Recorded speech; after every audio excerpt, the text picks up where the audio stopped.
It wasn't supposed to end this way. I had everything I could have ever wanted and more. I was born into wealth and power.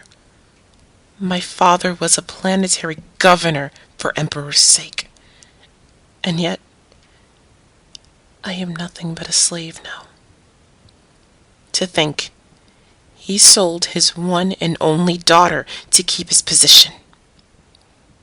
I've since stopped wondering what kind of dealings he did with those strange people. After all, it's been 10 years that I've been stuck on this damn pleasure world. Pleasure? Yeah, right. Every day, I tried to escape. Luckily, they never beat me hard enough to leave markings and bruises. I was their merchandise, after all. I had to look appealing to the customers, those good-for-nothing liars. Every other customer would tell me that he'd buy me my freedom. To think that I actually believed them. After all those years working in the brothel, I fell into depression. I almost ended it, but then I met your father. He was rugged, yet handsome.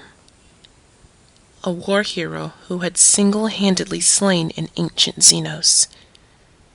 He was nice to me, and he'd buy me out for a whole month's time so that no other person could buy me until his next visit. He loved me, and I him. But we could not be together. For how could a veteran guardsman marry a whore? It pained me at first, but then he gave me a gift. We found out I was pregnant with the two of you. I was so happy, I could hardly wait for our next reunion. But then a month passed, and he did not come. Surely he had other business to attend to, so I waited. Another month came and went, and still no word. My owners told me that his payments stopped coming in and that I would have to work again. But who would want to be with a pregnant woman expecting twins?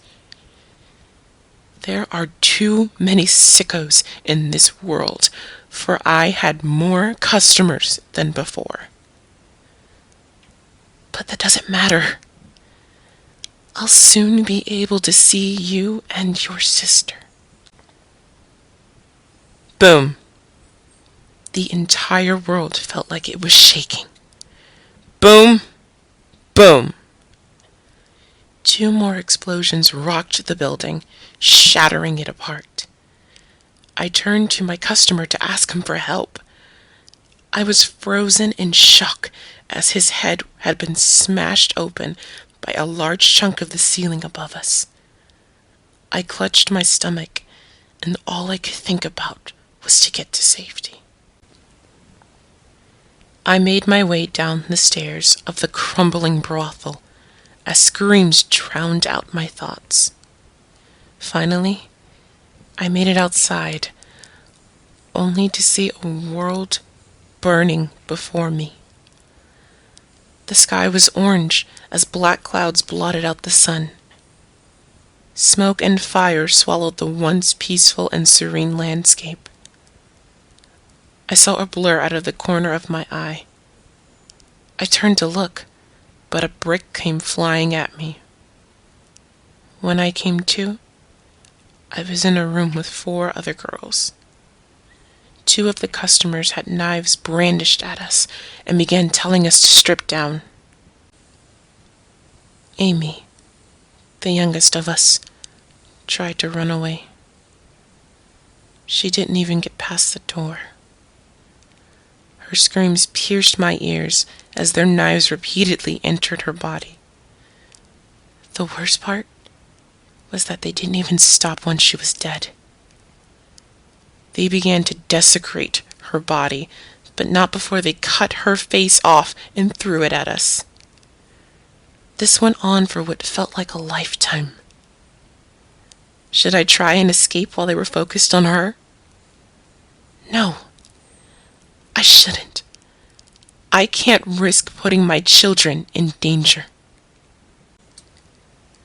I looked over at Beatrice, who had just emptied her stomach at the grisly scene before us.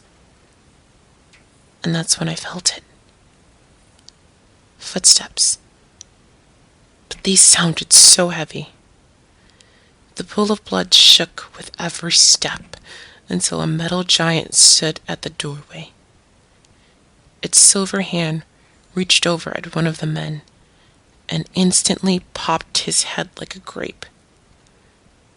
My vision began to blur, but before I lost consciousness, I saw the other man's life end as his top half was blown apart with a loud flash. As I was coming in and out of consciousness, I could feel my body being dragged across the floor. Then I was thrown into a cage filled with other people. We were loaded into a massive ship and dumped into a disgusting room. There must have been hundreds of us in here. I wondered what the floor was made of, since it was warm and soft. And then I saw a face. We were standing on the corpses of other people. I felt a sharp pain in my stomach. I was bleeding down my leg. My babies! I curled up into a ball and bawled my eyes out. What the fuck is going on? Where am I? What had I done to deserve this? Little did I know, it would only get worse from here. It could have been hours or days later. I don't know anymore. But that's when the giants came back. Clad in silver armor, they donned massive axes that roared with each swing. Pandemonium ensued as we all tried to flee from the massacre before us.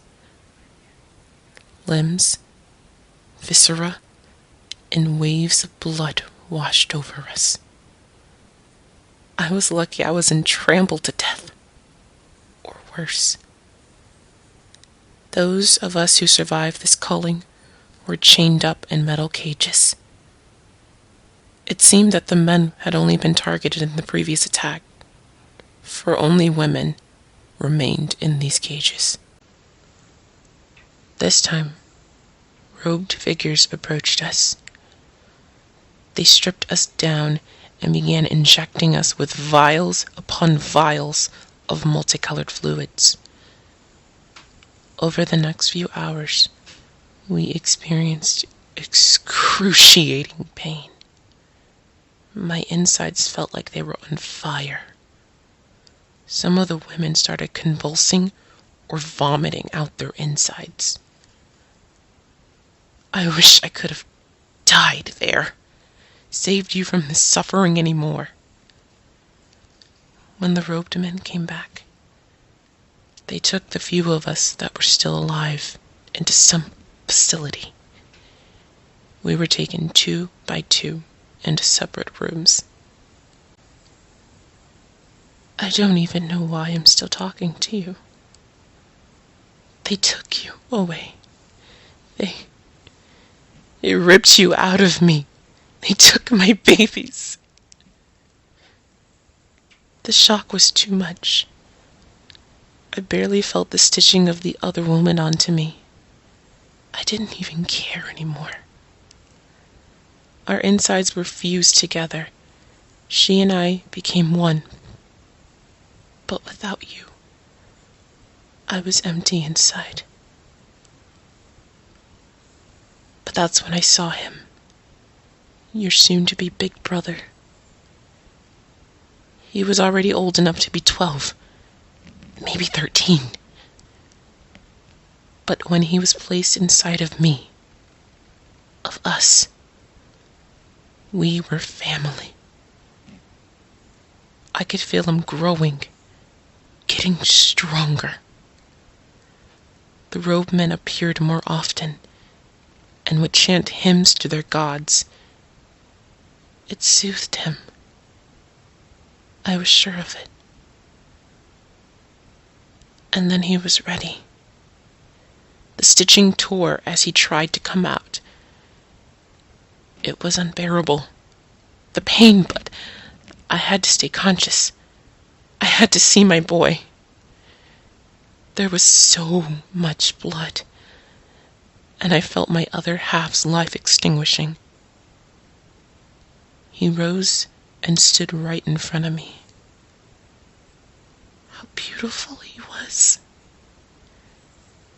I could tell it was my time to go. My life was horrible, but I was just happy I could give birth